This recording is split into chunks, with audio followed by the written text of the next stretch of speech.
గట్టిగా తప్పడం ద్వారా స్వాగతం చెప్పండి. इस स्वागत के लिए आप सबका बहुत बहुत धन्यवाद। रात के समय आप यहाँ बात करने आए हैं, इसका मैं बहुत आभारी हूँ।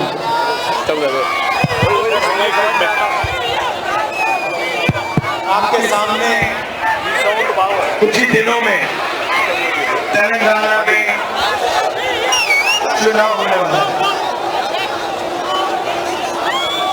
तेलंगाना का वायदा 2004 में सोनिया जी ने, कांग्रेस पार्टी ने यहाँ आपको किया था।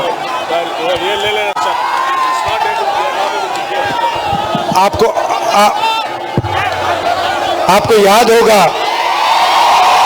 कि तेलंगाना का वायदा कांग्रेस पार्टी ने आपसे किया था और उस वायदे को कांग्रेस पार्टी ने पूरा किया। जो आपने सपना देखा था वो अधूरा रह गया।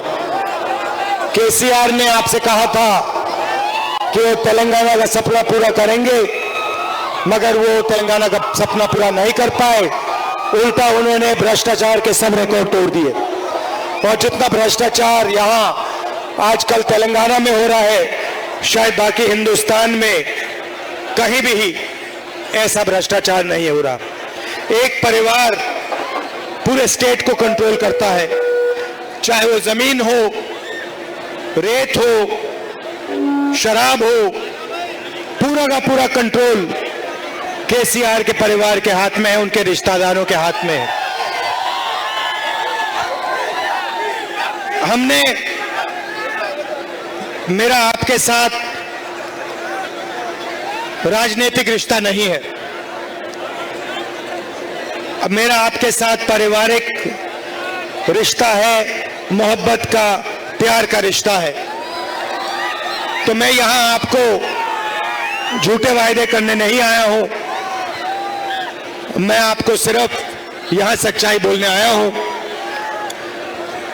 चुनाव में कांग्रेस पार्टी जीतने वाली है, कांग्रेस पार्टी की जबरदस्त लहर है और जैसे ही हम यहां चुनाव जीतेंगे, हमने जो आपको गारंटी दी है वो गारंटी हम पूरी करके आपको देंगे। पहली गारंटी महिलाओं के लिए, महालक्ष्मी 2500 रुपए महिलाओं के बैंक अकाउंट में हर महीने, 500 रुपए का सिलेंडर और मुफ्त में महिलाओं के लिए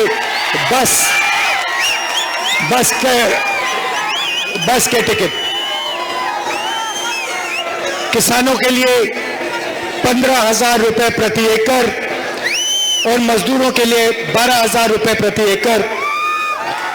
इंदिरा अम्मा इंड्लू स्कीम 5 लाख रुपए गरीबों के घर बनाने के लिए मदद।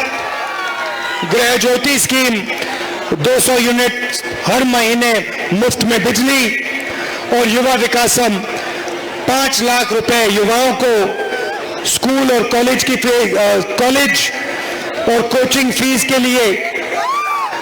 और अंत में बुजुर्गों के लिए चयौता 4,000 रुपए हर महीने हमारे बुजुर्गों को। भाइयों और बहनों, एक बहुत जरूरी बात है, शायद सबसे जरूरी बात। देखिए, एक तरफ कांग्रेस पार्टी है और दूसरी तरफ बीआरएस, बीजेपी और एमआईएम एक साथ खड़े हुए हैं। ये एक दूसरे की मदद करते हैं। लोकसभा में मैंने स्वयं देखा, जब भी नरेंद्र मोदी जी को मदद की जरूरत थी, चाहे वो जीएसटी हो, चाहे वो किसान बिल हो, बीआरएस ने एकदम नरेंद्र मोदी की मदद की। आप देखिए, मैं बीजेपी से लड़ता हूं, पूरा देश जानता है कि अगर एक आदमी बीजेपी का मुकाबला करता है, उनके सामने खड़ा होता है, तो उसका नाम राहुल गांधी है। और ये मेरे लिए राजनीतिक लड़ाई नहीं है, ये मेरे खून की लड़ाई है, डीएनए की लड़ाई है। अब देखिए, मेरे ऊपर बीजेपी ने 25 केस लगा रखे हैं। जहां भी उनको मौका मिलता है नया केस लगा देते हैं, क्योंकि वो जानते हैं कि राहुल गांधी उनके साथ कॉम्प्रोमाइज नहीं कर सकता है और नहीं करेगा। राहुल गांधी उनके खिलाफ, उनकी आइडियोलॉजी के खिलाफ, उनकी विचारधारा के खिलाफ लड़ ही सकता है। मेरा घर ले लिया, मैंने खुशी से अपना घर दे दिया, कहा लो, मुझे नहीं चाहिए आपका घर। लोकसभा की मेंबरशिप रद्द कर दी।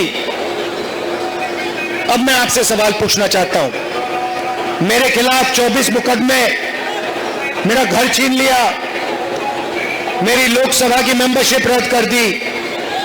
आपके चीफ मिनिस्टर के खिलाफ नरेंद्र मोदी जी ने कितने केस लगाए हैं? आपके चीफ मिनिस्टर के खिलाफ कितने केस नरेंद्र मोदी ने लगाए? एक भी नहीं। ना ईडी उनके पीछे है, ना सीबीआई उनके पीछे है, ना इनकम टैक्स डिपार्टमेंट उनके पीछे है। क्यों? क्योंकि चीफ मिनिस्टर केसीआर बीजेपी की पूरी मदद करते हैं। देखिए, आप बता रहे हो, बिल्कुल सही, केसीआर उनकी मदद करते हैं और बीजेपी इनकी मदद करते हैं। आप देखिए, मेरे ऊपर 24 घंटा आक्रमण चलता है, बीजेपी के सब नेता मेरे ऊपर आक्रमण करते हैं। मैं सुबह उठता हूं, अगर सारे के सारे बीजेपी के नेता मेरे ऊपर आक्रमण नहीं करते तो मुझे मजा नहीं आता, मुझे अच्छा नहीं लगता। मैं कहता हूं आज कुछ कमी रह गई, थोड़ा और जोर से मुझे बोलना चाहिए। मगर केसीआर पे, उनके परिवार पे बीजेपी का कोई नेता आक्रमण नहीं करता, कोई केस नहीं, कोई ईडी नहीं, कोई इनकम टैक्स नहीं, मिले हुए हैं दोनों। दूसरी तरफ एमआईएम है। आप पता लगाइए, जहां भी कांग्रेस पार्टी बीजेपी से लड़ती है, चाहे वो आसाम हो, महाराष्ट्र हो, राजस्थान हो, वहां पे बीजेपी की मदद करने के लिए एमआईएम के लोग हर कंस्टिट्यूएंसी में अपने नेता खड़े कर देते, अपने कैंडिडेट खड़े कर देते। भाई और बहनों,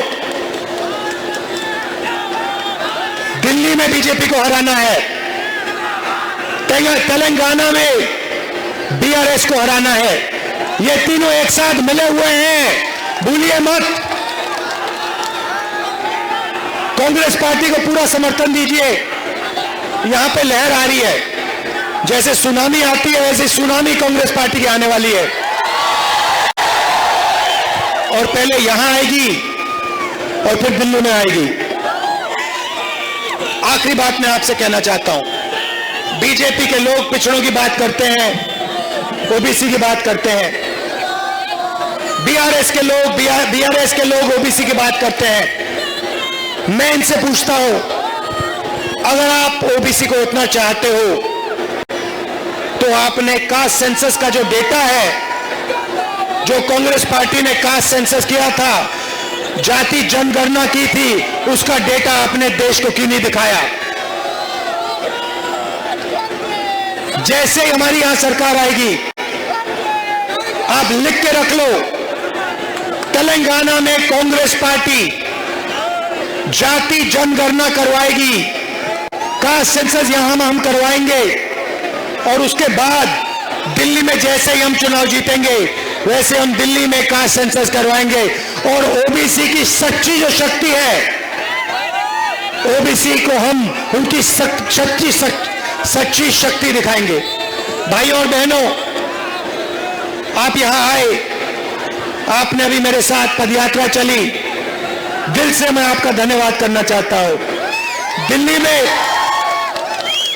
में मैंने आपसे कहा मेरा पारिवारिक रिश्ता है, राजनीतिक रिश्ता नहीं है। आप दूसरों से राजनीतिक रिश्ता रखो, मेरा आपसे पारिवारिक रिश्ता है। जब भी तेलंगाना को, सुन लीजिए, जब भी तेलंगाना को राहुल गांधी की जरूरत होगी, मैं आपका सिपाही दिल्ली में बैठा हूं। जब भी आपको मेरी जरूरत होगी मैं 1 मिनट में हाजिर हो जाऊंगा। जो भी आप काम मुझसे पूछोगे दिल से मैं आपका काम करूंगा। बहुत बहुत धन्यवाद। नमस्कार। जय हिंद।